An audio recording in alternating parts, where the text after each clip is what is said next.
is just going to be a quick one here. Got all the lore and everything in there. Unfortunately, when I was doing the painting, I dropped the microphone into my paint water. Did the whole thing, and then when I played it back, it was just buzzing. So that's not really usable. And I don't think anyone want to go through that with no audio. So I'm just going to do just the lore here. And that'll be it for this week's. Alright, let's get to it.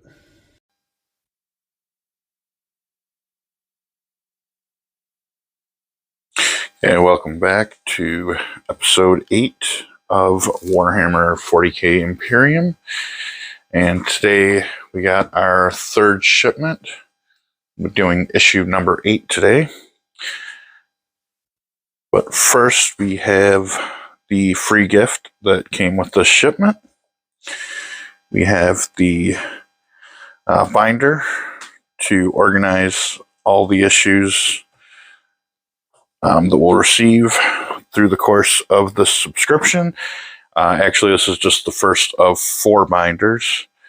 The first one or the only one that's a free gift, though. The other 3 will be charged for. Not sure exactly how much they are, but okay. And got a little bit of artwork inside here. Over here, it just tells you how to organize all the issues of the magazine. And of course, that's why they're all perforated, because you don't put in just issue by issue. You organize all the sections. Like we got the lore section here, with all the characters and all that. The black is mostly character focused, and then we have more lore down here, about 41st Millennium, the Space Marines, Adeptus Mechanis, all that. Then you have the build sections, and then the playthroughs, build and paint. Okay, it's not too bad. I just put all the front and back pages of all the issues before that.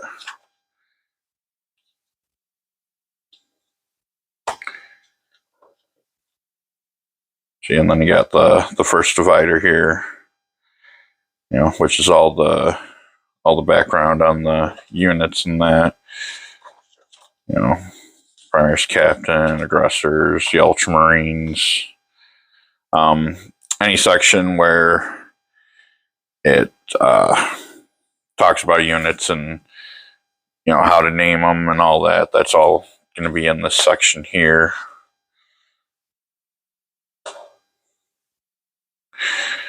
And we got the read section, which is going to be all the world building. You got the warp, Air Indomitus. A lot of the fold outs too.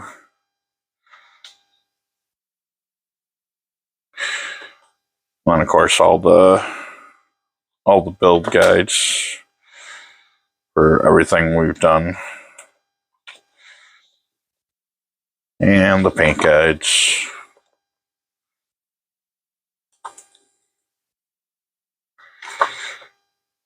And finally, all the playthroughs. Now, not quite sure on the filing system, because it looks like there's supposed to be different tabs here. The tutorials, rules, and all that. So far, I've only gotten tutorials. So they all got this die logo on the upper right-hand corner. Some of them it's a double die. I'm not sure if that all goes under tutorials here. And these are just things that'll appear in future issues. Maybe like cheat sheets for rules. I don't know. Not quite sure about that yet. But anyway, that is the free gift for the US delivery number 3.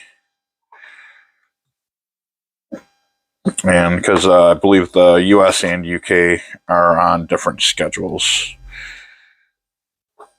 Okay, so that's enough of the binder. Let's get on to the subject of this video, which would be issue number 8 itself. Okay, here we have issue number 8. And a little weird about this month, there are no paints in any of these issues. We'll have the Necron Overlord in this issue. The next 2 issues are pretty much exactly the same. They come with 5 Necron warriors, and I believe 2 or 3 scarabs. And then the issue after that is the Space Marine, Ultramarine Librarian, and a dry brush. But in this issue, here we have the Necron Overlord. It's like a pretty straightforward model. Of course, his base. And we have a new pack of 6d6s. Not sure why we need 12 dice at this point, but I'm sure that will come into the rules. So we'll find out about that when we get there. So Warhammer 40k Imperium, issue number 8, Battle Games in the 41st Millennium. And as we've already shown, we have one issue, or one miniature in this issue, the Necron Overlord. This is a villainous Necron Overlord. Name and customize your Necron Noble, and paint your Necron collection. In this issue, there are few Xenos villains more calculating and cruel than a Necron Overlord. In this issue, you'll name and customize your own android Tyrant. After building the model, you'll paint it along with your other Necrons.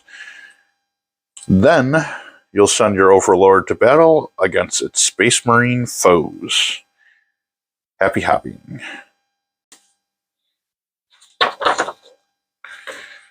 Okay, Overlord. Regal Necron Tyrant. Ancient, powerful, and utterly insane, Overlords lead their relentless legions on campaigns of conquest. They are ambitious and power-hungry, committed to expanding their territories of their dynasty and restoring the former glory to the Necron race. Resurrection Orb. These glowing orbs are carried by many Necron nobles. The bearer can activate the device with a gesture, channeling its power into the bodies of damaged Necrons. The regeneration circuits of the fallen and are empowered by its energy. In an instant, the remains of a seemingly obliterated Necron crawl together and stand ready to fight again. Void Scythe. This weapon's blade flickers in and out of existence. When it strikes, the armor and flesh of its victim are atomized. Dynastic Panoply. All Necrons bear this symbol as a reminder of their former glory. Ankh of the Triarch. Okay, a cape and loincloth. These shimmering garments serve as symbols of the Overlord's noble status. Okay, Tachyon Arrow. These waist-mounted weapons are favored by many Necron overlords. When activated, a tachyon arrow looses a thunderous bolt of green lightning that is capable of burning a hole through any armored vehicle.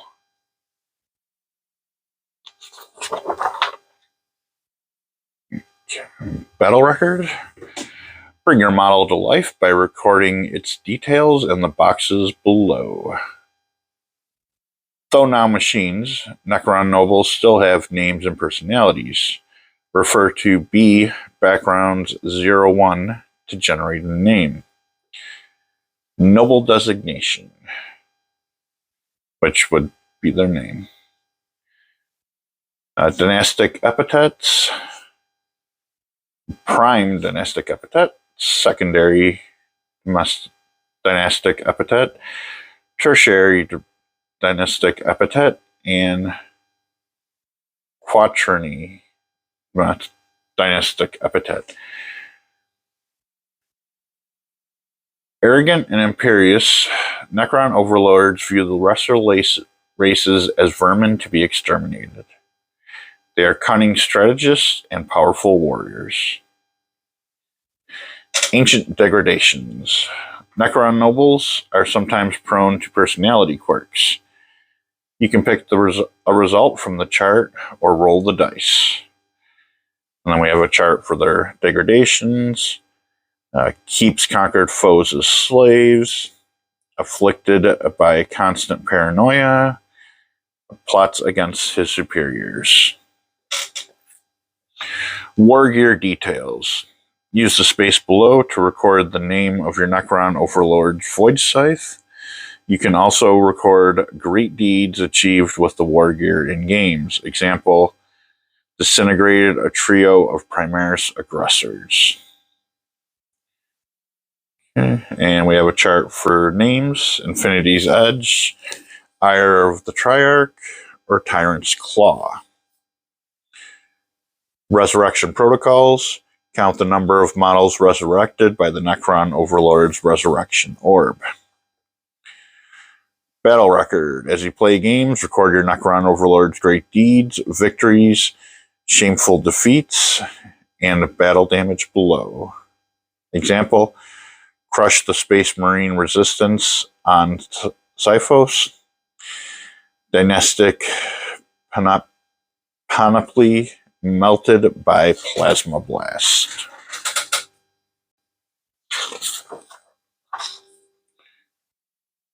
Okay, how to build Necron Overlord. So before you can paint and play games with your new model, you'll need to assemble it. This model requires glue, and some sections may be a little tricky to assemble. Make sure you read the instructions in this guide carefully before applying the glue. Okay, components. Carefully clip out all the components on the sprue and make sure you have everything. Make sure you have everything to hand before you begin.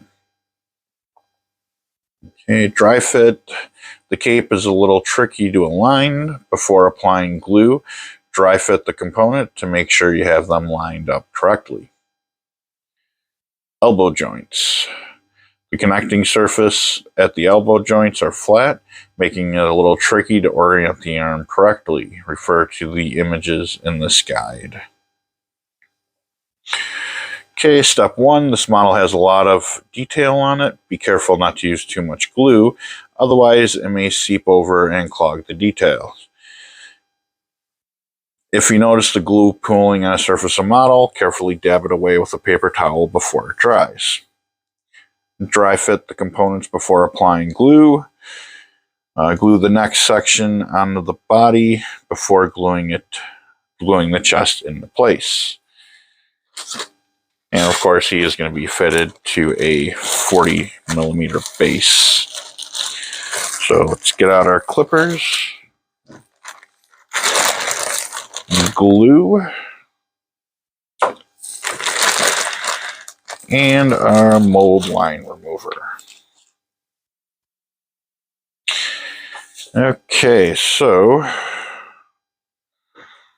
first up we have piece 1 and 2.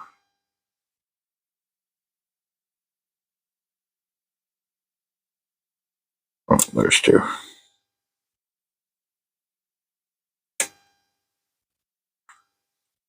And 1 here. Don't like the angle there.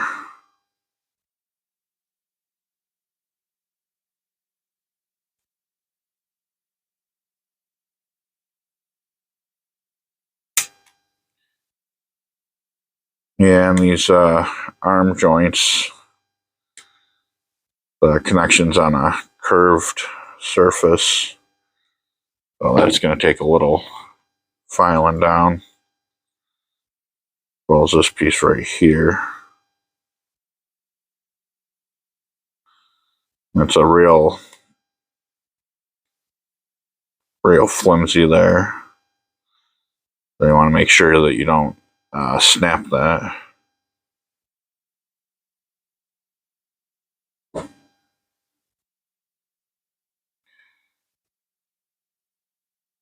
Yeah, it just seems to me like there could be better places to make these connections.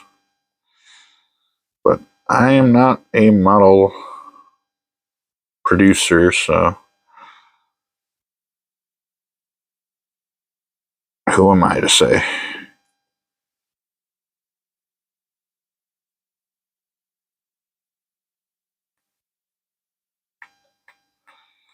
Flatten his foot out there.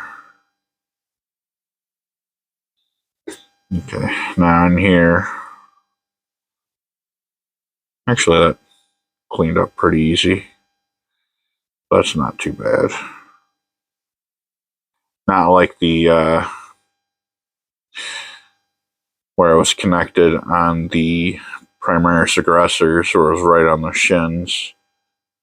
You know, I still got I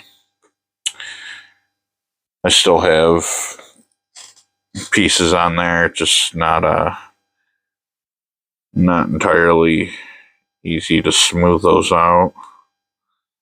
So it looks like they have scratches on their armor over their shins.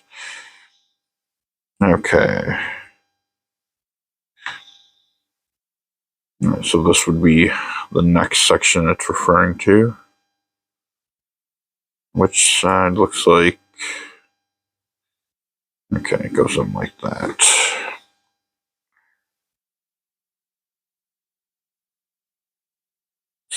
Glue that into place. And that's gonna... Is that right?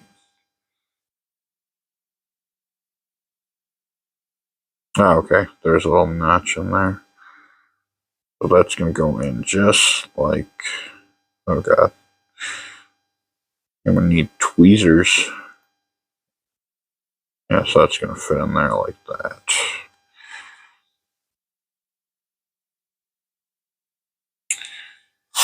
Okay, got a little bit of glue running down the needle here. Clear that off. Okay. Okay, got our glue in there. I'll get that neck on. Okay, that looks about right.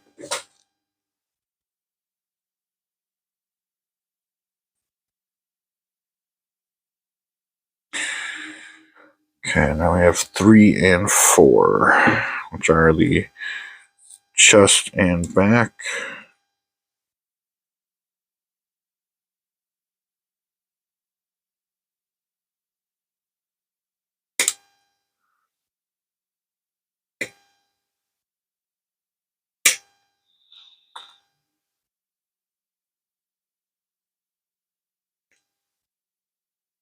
Looks like we got the arm joints on this piece.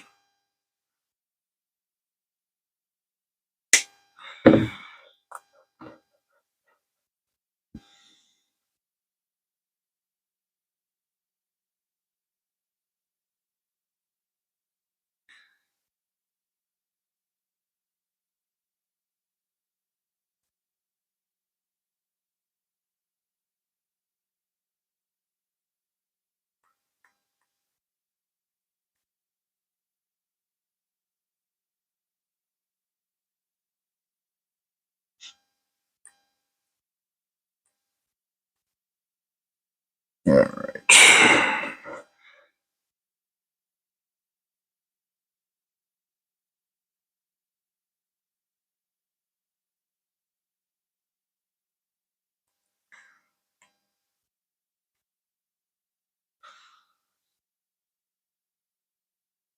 I got one on top of this ball here.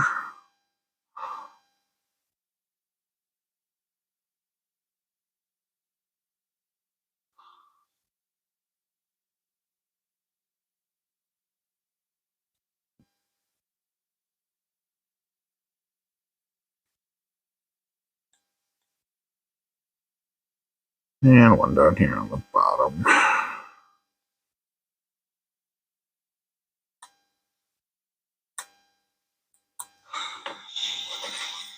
Okay, so this is the back piece here. Looks like it fits right in there. And the chest piece is going to go right there. Yeah, okay. Those are not supposed to be there.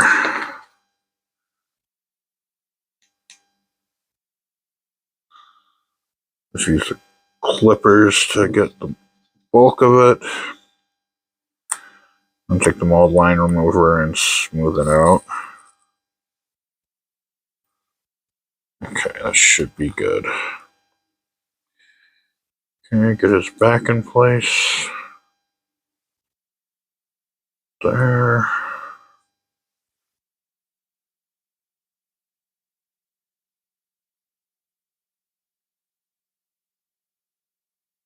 Okay, this should be a good fit.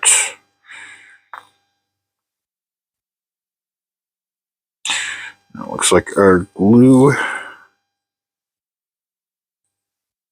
is going in here and here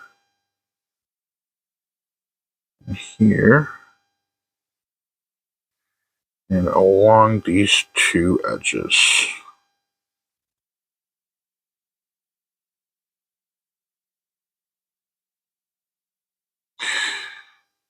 Okay.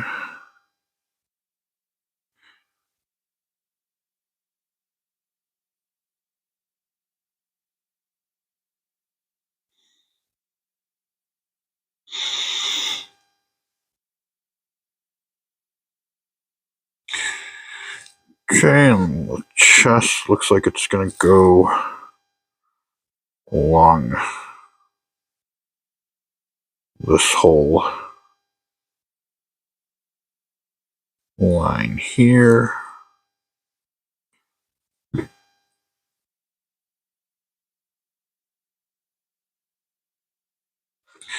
There we go.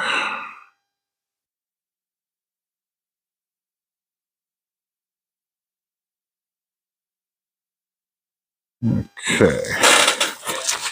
Got a little bit coming out here. Not really noticeable, but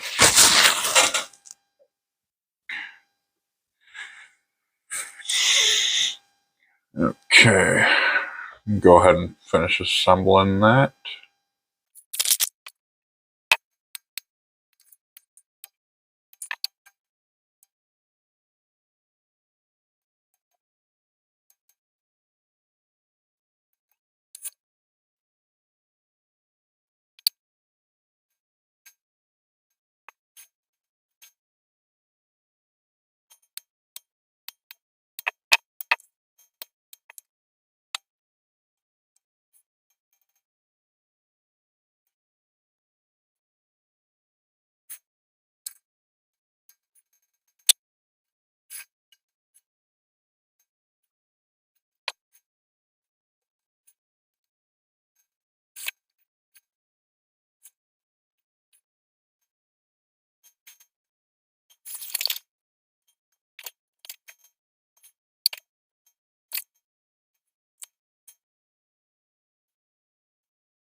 Okay, looks like it's pretty much dry here.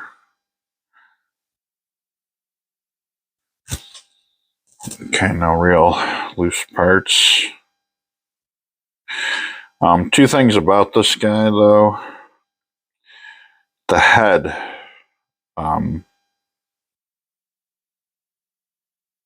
head's a little difficult. You're basically gluing a ball onto a pretty much flat surface.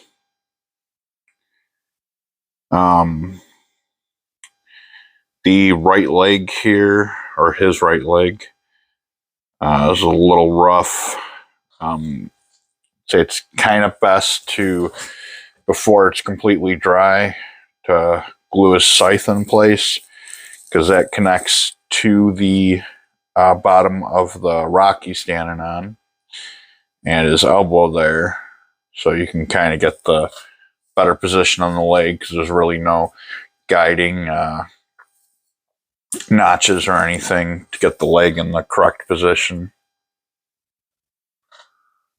So you gotta kind of balance between those 3 points: the elbow, the bottom of the rock, and the hip joint there. And the cape here, you kind of have to, I put some glue in the corners here, because instead of laying completely flat against the back of the spine there, you kind of have to put it in and angle it outwards so it gets pretty flush along the back here. But other than that, it was pretty straightforward. Let's see how he stands on the base. Okay, and he stands perfectly on the base. Okay, so that wasn't so bad.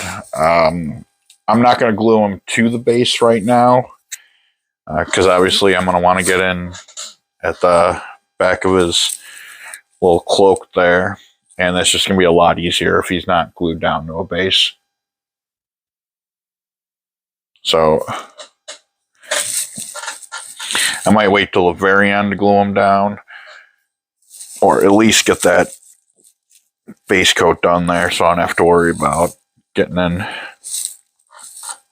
But that is the assembly. And we'll switch over to the painting now. Okay, so that is it for issue 8 of Warhammer 40k Imperium. Again, sorry about that. You know, bound to run into technical difficulties at some point. So I will have to get a new microphone and hopefully be all set for next week's episode. We'll see you then.